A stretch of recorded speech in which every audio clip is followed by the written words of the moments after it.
An apparently instantaneous decision to cancel plans, the split-second thought that reroutes behavior from social engagement to staying home, is a compact expression of a larger computational problem: how a biological agent balances predicted outcomes, internal states, and limited control resources to select an action under uncertainty. The core mechanism is not magic or weakness but a rapid valuation and control allocation computation that integrates predicted rewards and costs, interoceptive signals like fatigue or arousal, and uncertainty about the future. This narration maps that computation onto known cognitive and neural mechanisms, explains the stepwise processing that produces the cancellation impulse, analyzes the constraints and failure modes that make such decisions noisy or maladaptive, and identifies the unresolved technical challenge of predicting and modulating these momentary choices across real-world contexts. At the computational level, the split-second cancellation arises when the expected value of executing the planned action falls below the expected value of an alternative, typically inaction. Expected value here is a composite of multiple signals: hedonic reward anticipated from the social interaction, instrumental utility, career, relationship maintenance, anticipated cognitive or physiological costs, effort, sleep loss, and social or reputational penalties for canceling. These components are weighted and combined into a net utility.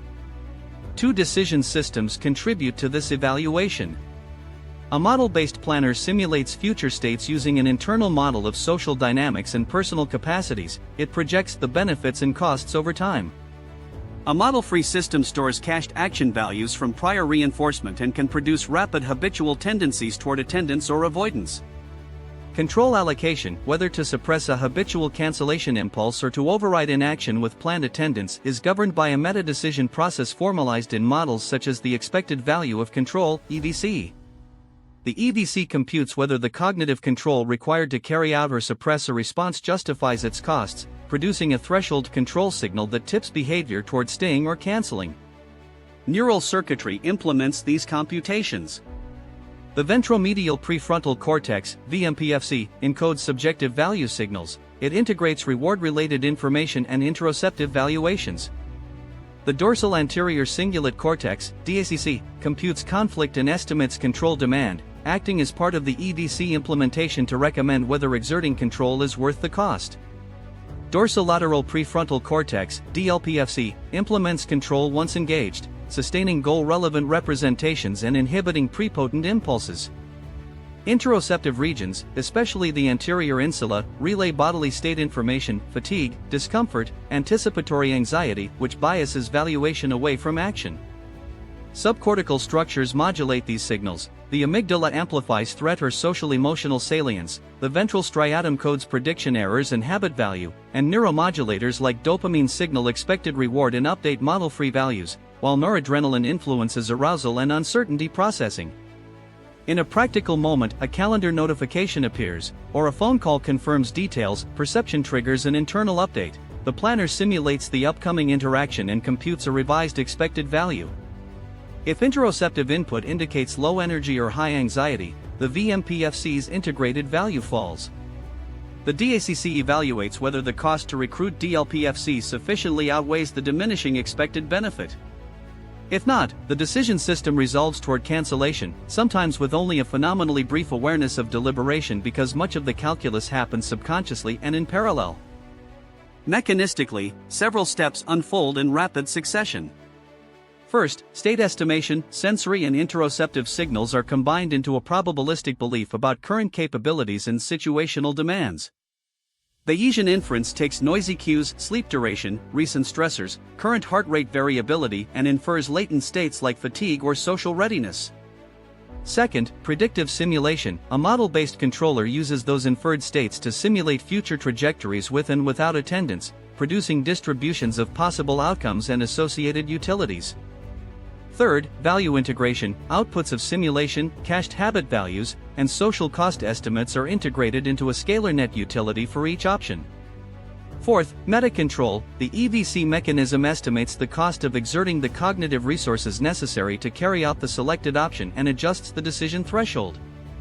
Fifth, action selection and motor initiation. Basal ganglia circuits gate the selected action, and the motor system begins or prevents physical steps toward engagement. Each stage introduces delays, noise, and biases. The interplay defines why a seemingly instantaneous thought can result in cancellation. Several constraints and failure modes shape when that split-second thought is adaptive versus maladaptive. First, limited information and time pressure force reliance on heuristics and cached values. If the planner lacks sufficient data or the simulation horizon is truncated, model-free tendencies or salient interoceptive cues can dominate, producing impulsive cancellations. Second, noisy interoception can distort state estimates. People differ in interoceptive sensitivity. Those with heightened insular responses may overweight transient discomfort, leading to disproportionate cancellation rates. Third, meta-control itself is costly and fallible. The computation of control costs is approximate and context-dependent. When it undervalues long-term social utility or overvalues immediate energetic savings, the system favors short-term avoidance. Fourth, social ambiguity increases uncertainty about rewards. When expected social payoff is uncertain, even modest negative interoceptive signals can tip the balance toward cancellation. Fifth, trait-level modulators like anxiety or introversion bias prior distributions. Anxious priors over social threat increase the perceived cost of attendance, and introversion reduces baseline expected reward from social interaction. Sixth, state-level factors such as sleep deprivation or elevated inflammatory cytokines diminish dorsolateral prefrontal function and tilt decisions toward energy conservation. These constraints create edge cases. A worker intermittently cancels important meetings despite long-term costs because acute fatigue suppresses control, or someone with social anxiety avoids low-risk gatherings due to amplified threat signaling. Empirical tests illustrate these mechanisms but also reveal measurement challenges that constrain inference. Momentary cancellation decisions are episodic and influenced by transient bodily states, making laboratory tasks that elicit equivalent choices difficult to design. Experience sampling and ambulatory physiological monitoring partially close the gap, showing correlations among heart rate variability, subjective arousal, and subsequent cancellation behavior, but causal direction remains ambiguous. Neuroimaging studies demonstrate VMPFC and DACC engagement during hypothetical social decision-making and effort-based valuation tasks, aligning with the EVC architecture, but real-world cancellations often involve rapid, unconsciously driven processes outside the temporal resolution of fMRI. Pharmacological manipulations provide converging evidence. Dopaminergic modulation alters the weighting of reward and effort, shifting propensities to engage, and noradrenergic drugs alter uncertainty processing and risk-averse choices. Still, translating these findings into predictive models that generalize across contexts is hampered by individual variability, state-dependent neural dynamics, and ethically fraught interventions. There are also maladaptive loops and feedback effects that amplify cancellations over time. A cancelled engagement reduces immediate energetic expenditure, reinforcing avoidance via model-free learning. Repeated avoidance then updates the planner's priors, making future cancellations more likely. Conversely, cancellation can incur social costs, missed opportunities and eroded trust that may not be fully credited in short-term simulations, especially if social consequences are temporally distant or probabilistic. This misalignment between immediate interoceptive relief and delayed social penalties exemplifies temporal discounting and mismatched horizons within decision systems. Cognitive strategies such as pre-commitment or implementation intentions can shift control costs by changing the decision architecture ahead of time, but their effectiveness depends on the reliability of state forecasting and the ability of individuals to bind their future selves.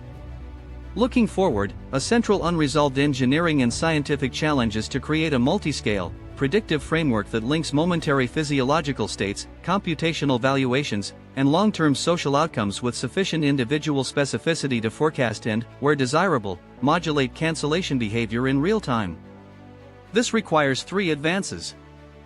First, improved sensing, continuous, non-invasive measures of interoception, sleep, and stress that can be reliably mapped to latent state estimates without overwhelming false positives. Second, integrative computational models that combine model-based planning, model-free learning, and meta-control within a Bayesian hierarchy, allowing parameter estimation that captures individual priors, effort sensitivity, and temporal discount rates. Third, closed-loop interventions that can recalibrate valuation and control processes ranging from behavioral nudges and pre-commitment devices to targeted neuromodulation while respecting autonomy and social norms.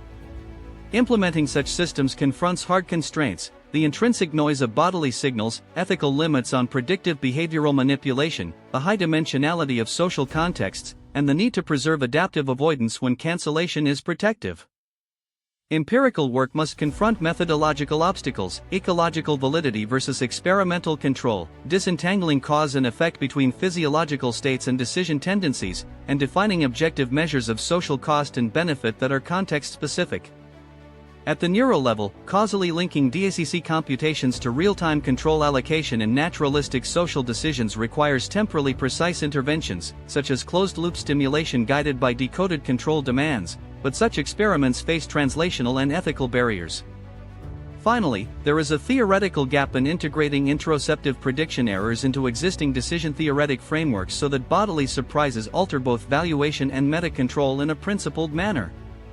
The split-second thought to cancel is thus an emergent phenomenon at the intersection of predictive simulation, value integration, interoception, and control allocation. It is adaptive when it conserves resources or prevents harm, and maladaptive when noisy signals or biased priors systematically prioritize immediate relief over long-term utility. Bridging from descriptive models to prescriptive interventions demands a quantitative, multi-level account that can predict when short-term avoidance undermines long-term goals and can do so without eroding autonomy.